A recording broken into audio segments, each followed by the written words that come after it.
చేయాలని కేబినెట్ నిర్ణయం తీసుకోవడం జరిగింది. హైదరాబాద్లో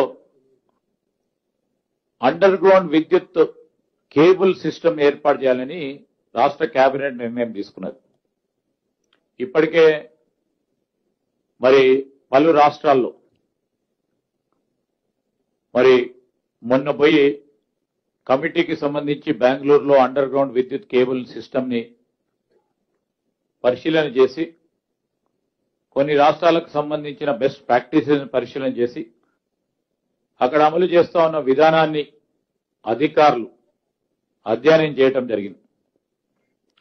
అక్కడ అమలు చేసిన విధానం ప్రకారం జిహెచ్ఎంసీ పరిధిలో అండర్ గ్రౌండ్ కేబుల్ సిస్టమ్ ఏర్పాటుకి దాదాపు 14,725 కోట్ల ఖర్చు అవుతుందని అధికారులు ప్రాథమికంగా అంచనా వేశారు.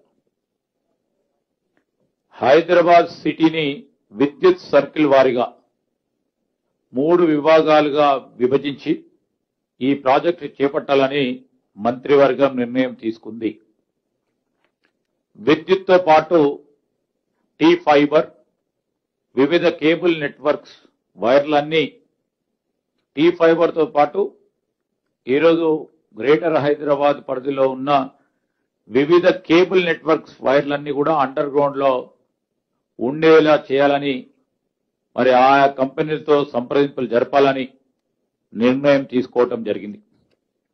అందుకు సంబంధించి ఒక వర్కింగ్ ప్లాన్ రెడీ చేయాలని అధికారులను కూడా ఆదేశించడం జరిగింది.